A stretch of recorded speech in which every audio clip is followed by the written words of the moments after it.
बिस्मिल्लाहिर्रहमानिर्रहीम, अस्सलाम वालेकुम। मैं हूं मखदूम शहाबुद्दीन। 4 नवंबर 2025 मंगल का दिन। नाज़रीन कराम, इस वक्त कुछ तशवीशनाक डेवलपमेंट्स हैं। एक जानिब तो भारत हमलावर हो चुका है, अफगानिस्तान के बॉर्डर से भी इंतहाई तशवीशनाक अपडेट्स हैं, और भारत के आर्मी चीफ ने एक इंतहाई इंपॉर्टेंट दौरा किया है, और इस दौरे के अंदर उसने पाकिस्तान को एक बहुत क्लियर कट मैसेज दिया है। इससे पहले भारत की जंगी तैयारियां, बिलखुसूस इंडियन नेवी की जो जंगी तैयारियां हैं, पाकिस्तान उनका ना सिर्फ नोटिस ले चुका है बल्कि उनका सद्देबाब भी कर चुका है।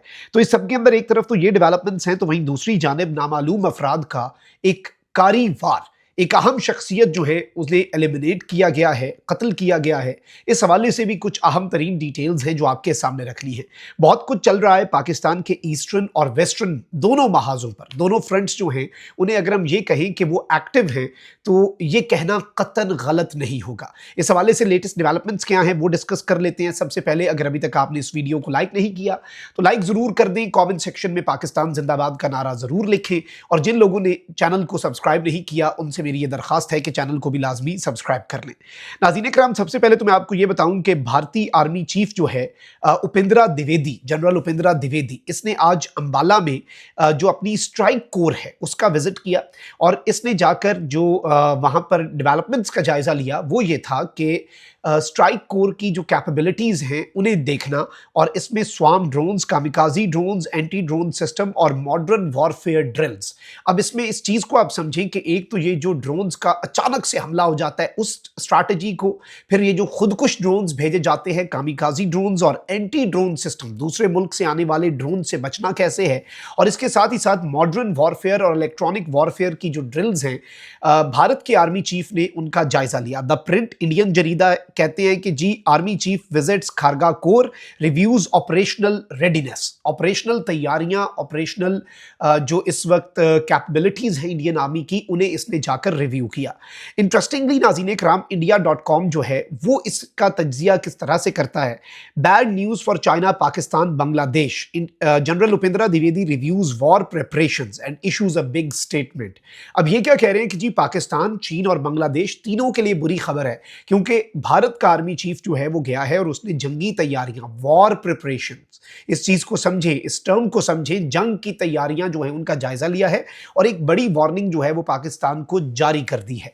अब ये इस स्टेटमेंट को अगर हम इक्वेशन में डालें, और भारत की हालिया जो मशक़ें हैं, जंगी मशक़ें, त्रिशूल एक्सरसाइज है, ट्राई सर्विसेज एक्सरसाइजेज, फिर इंडिया के नोटम्स पर नोटम्स, और ऐसे नोटम्स जो इवन पाकिस्तान के EEZ एक्सक्लूसिव इकोनॉमिक जोन जो है समुद्रों में वहां तक आते हैं, सरक्रीक के करीब इंडिया ने 2 से 15 नवंबर का कल नया नोटम जारी कर दिया।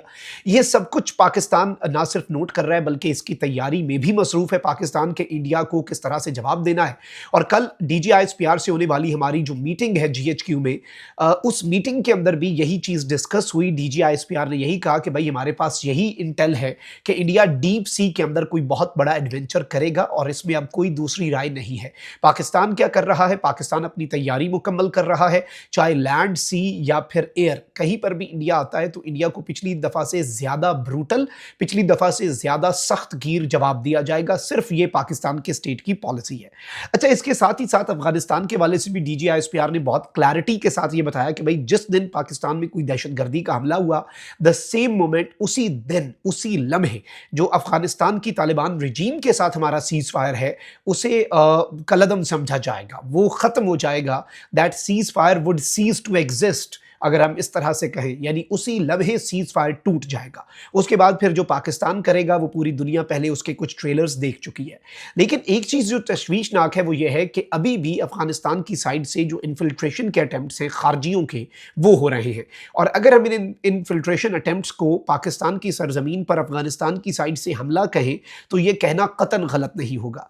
जो उससे भी ज़्यादा तशवीशनाक अमल है वो ये है कि ये TTP, और देखिए दुनिया का कोई भी बॉर्डर जो होता है ना, वो दोनों साइड से म्यूचुअली गार्डेड होता है। दुनिया भर में आप देख लें, लेकिन दुनिया के अंदर शायद ये वाहिद बॉर्डर होगा जिसकी एक साइड पे सिक्योरिटी तो है पाकिस्तान की साइड पे, दूसरी साइड पे सिक्योरिटी नहीं बल्कि क्रिमिनल एलिमेंट्स जो हैं वो खड़े हैं।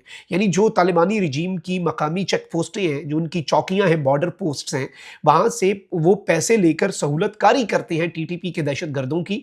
वो वहां से फायरिंग करते हैं ताकि पाकिस्तान की सिक्योरिटी फोर्सेज एंगेज हो, और उसकी आड़ में TTP के खारजियों की कोई तश्कील पाकिस्तान में दाखिल हो। वो तश्कील तब्दील पाकिस्तान में आकर क्या करती है, वो दहशतगर्दी करती है। अब बड़ी खबर यह नाज़रीन कराम कि इंडियन स्पॉन्सर्ड दहशतगर्द जो हैं वो पाकिस्तान अफगानिस्तान बॉर्डर से इन्फिल्ट्रेट करने की कोशिश कर रहे थे।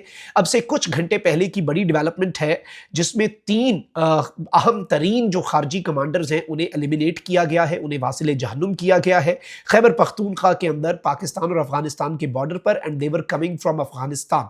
यानी ये हमला जो पाकिस्तान पर हुआ है ये अफगान साइड से हुआ है और ये एक बहुत बड़ी कार्रवाई है। इसमें खारजी कासिम जो है नाज़रीन कराम, मैं आपको ये भी बता दूं जो उससे भी ज़्यादा तशवीशनाक हमारे लिए चीज़ है वो ये है कि इनमें से एक खारजी जो कि मारा गया इन 3 में से, वो ना सिर्फ अफगानिस्तान का नेशनल था बल्कि he was actively serving in Afghan border police. अब यहाँ से मंजरनामा तब्दील हो जाता है, यानी सिर्फ अफगान शहरी नहीं था, उसके पास से जो क्रेडेंशियल्स मिले हैं वो अफगानिस्तान की बॉर्डर पुलिस का हिस्सा भी था।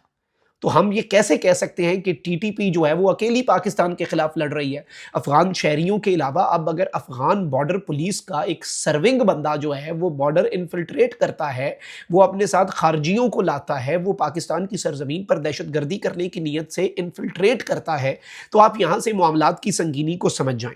पाकिस्तान ने हुज्जत ज़रूर तमाम की है, लेकिन इस चीज़ को हमें समझना होगा कि पाकिस्तान ने इत्माम हुज्जत इस्तांबुल में कर दिया, लेकिन our patience is running thin और पाकिस्तान जो है वो एक बहुत बड़ा एक्शन, बहुत बड़ी कार्रवाई जो है वो करने से भी पीछे नहीं हटेगा। ये पाकिस्तान ने डिसीजन ऑलरेडी ले लिया हुआ है।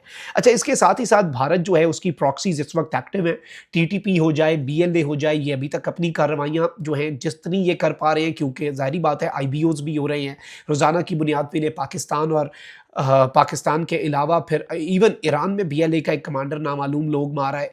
फिर खैबर पख्तूनख्वा के अंदर ये रेलोकेट हो रहे हैं। इवन कल डीजीएसपीआर ने एक और तशवीशनाक चीज़ बताई कि तालिबानी रिजीम टीटीपी के कमांडर्स को शहरी इलाकों के अंदर और जो पॉपुलेटेड एरियाज़ हैं वहाँ पर शिफ्ट कर रहे हैं ताकि पाकिस्तान की सिक्योरिटी फोर्सेस हमला करने से हिचकिचाएँ और अगर हमला हो तो ये दिखा सकें कि कोलेट्रल डैमेज है। और ये देखें, पाकिस्तान की फोर्सेस ने तो आम लोग भी मर गए, लेकिन ये कोलेट्रल डैमेज तो बाद की बात है, पहले तो ये ह्यूमन शील्ड का इल्ज़ाम है। और ये इल्ज़ाम भी किस पे है? पाकिस्तान के पास क्रेडिबल इंफॉर्मेशन है कि ये दहशतगर्दों को तालिबानी रिजीम वो रेलोकेट कर रही है। तो इस चीज़ को भी आप ज़हन में रखिएगा। लेकिन अब जो तशवीशनाक चीज़ है नाज़रीन इकराम वो ये है कि जेयूआई के सीनियर लीडर और मारूफ आलिम हाफिज़ अब्दुस्सलाम आरिफ, ये बेसिकली ये चारसद्दा से ताल्लुक़ रखते थे। इन्हें मारा गया है, इन्हें टारगेट किया गया है, इनकी टारगेट किलिंग हुई है और अनआइडेंटिफाइड गनमैन जो हैं उन्होंने इन्हें इनकी गाड़ी के अंदर गोलियों से निशाना बनाया। अब ये जो इस तरह के हमले हैं, इससे भी ये चीज़ वाज़ेह हो जाती है कि खैबर पख्तूनख्वा के अंदर बाय द वे ये खारजी जो हैं ये भी इस तरह की कार्रवाइयाँ करते हैं। और ये इस तरह से जो उलमा हैं या फिर जो मजहबी शख्सियत, क्योंकि इन खारजियों का टेक्निकली मजहब से कुछ लेना देना नहीं है, they have nothing to do with religion. तो ये रिलीजियस स्कॉलर्स को भी निशाना बनाते हैं, ये सिक्योरिटी फोर्सेस को भी निशाना बनाते हैं।